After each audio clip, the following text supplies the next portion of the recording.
Another good Saturday for the Missouri State Bears. Thought the guys came out from start to finish, played extremely hard. We talked about it all week, tried to dominate all three phases, and I think we did that for the most part. Still some things to clean up, which is good. Anytime you can beat a good football team like that and still have things to work on, we're going in the right direction. Some things from the game to probably, clean up a little bit. We're pretty good in the turnover margin area. We had some turnovers this week on offense that were uncharacteristic, but we were still able to create some turnovers on defense, which was nice. Offensively, we were able to run the ball extremely effectively, which was nice to see. Offensive line did a good job getting movement up front, and then we were able to spread it out. Jacob, again, he is surgical with the football. It was great to see wide receivers making plays all over the place. Defensively, again, it's all about turnovers.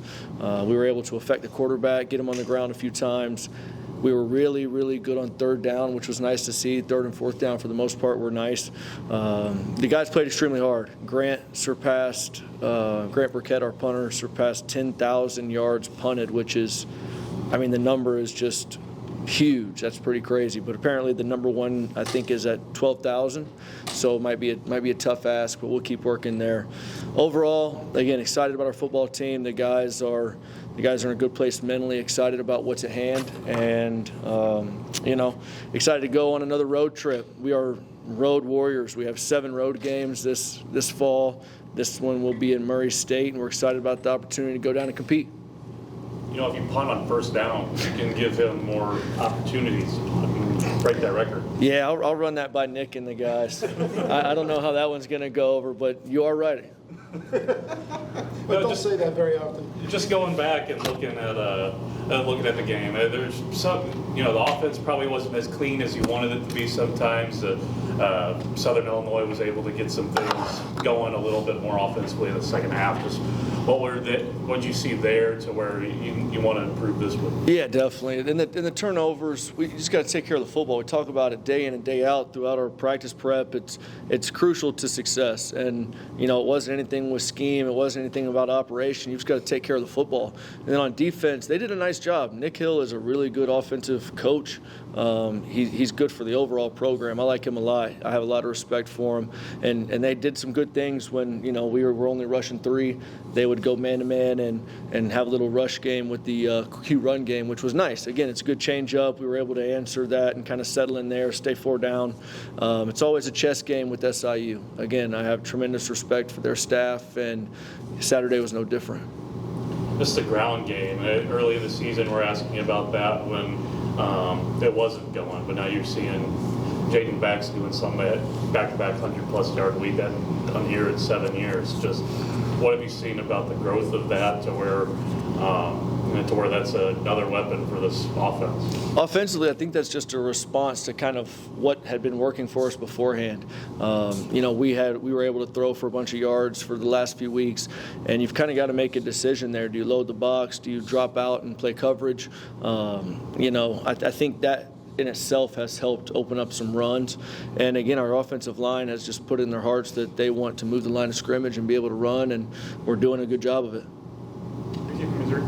We see from Murray State. What do you kind of see from them offensively? What are you kind of expecting? Sorry, say it one more time. What do you kind of expect from the Murray State on Saturday? So offensively, they do a nice job keeping you off balance. You're going to see a bunch of different formations, personnel groupings.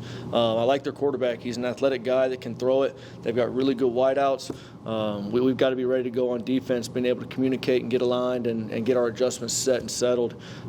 Defensively, again, they play hard. They tackle efficiently. We got to make sure we do a good job of, again, protecting the football, being efficient on third down, and putting the ball in the end zone when we need to. How easy has it been to not let them look ahead? Because I think a lot of us are probably looking ahead to North Dakota State next week and what can be on the line there. Just what is it about this team that's able to focus week by week? Yeah, human nature always wants the end goal, but I think, again, going back to what we've talked about day in and day out since we've talked in fall camp about just be where your feet are at. Stay in the moment and make sure you handle today. You hear it all the time about, tomorrow has enough issues of its own. Control what you can control today. And we got to figure out how much better we can get from last Saturday's performance to this Saturday at Murray State. You talk a lot about that, and, you know, 1-0, one game at a time. The big test is coming up Saturday, right? Don't you think? Yeah, it absolutely is. Most important game of the year because it's the next game. I think, again, Murray presents a good challenge. They're a good football team. I like their coach. He seems to have some juice. He seems to have things in the community going the right way. And they play hard. They haven't laid down yet. Obviously, their record is tough, but that's not indicative of what they do on film. As a head coach, you're kind of the father away from home in a lot of ways. Tomorrow's, a voting day. What's kind of your approach to kind of getting the guys out voting? Yeah, everybody needs to make sure they do their civic duty, everyone in the organization. We are all proud to be Americans. We're proud to have the right to go to voting polls and feel safe and feel, whatever it is that you're voting, that's your decision. And, again, you don't have people there that are telling you how and who to vote for, which, again, is a lot of countries can't say that. Coach, any concerns about looking ahead? Obviously, there's 2 undefeated teams in this conference. They play next week, but not this week.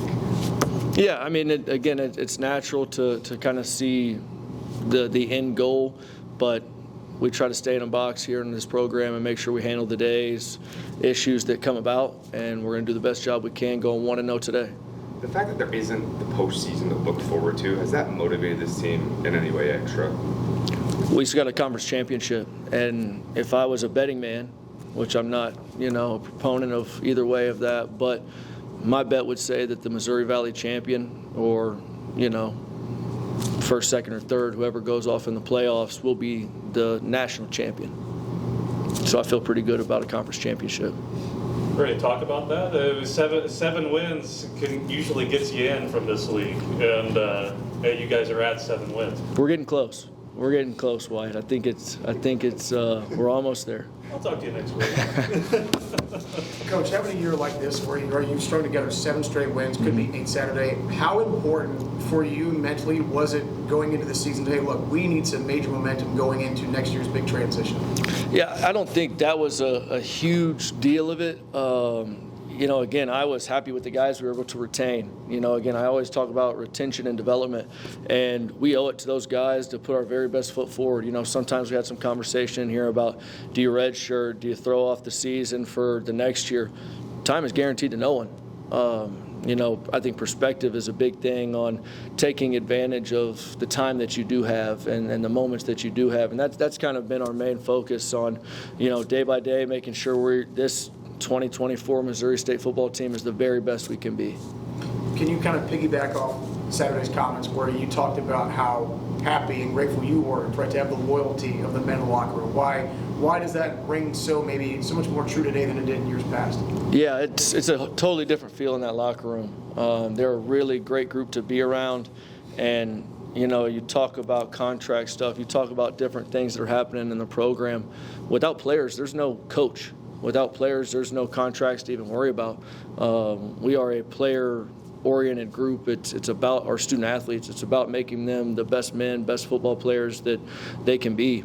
And, there's one thing I'm going to hit on. It's not related to anything in this room, but we all need to share perspective. You talked about life and how short it is. There was a young man, Isaiah Arrington, at Greenwood High School in Arkansas, lost his life in a house fire. Wanted nothing more to be a Missouri State Bear. I'm a father of 4. Some of the issues that we have today, something goes wrong, somebody cuts you off in traffic, you're having a rough day, man, find something that can bring you joy and happiness in your life and go pursue that and make the most of it, because time is guaranteed to no man. And again, we send our condolences to his family and his football family, because that is one shared common bond we have as football coaches, as football players, is the camaraderie of the blood, sweat, and tears it takes to do what we do.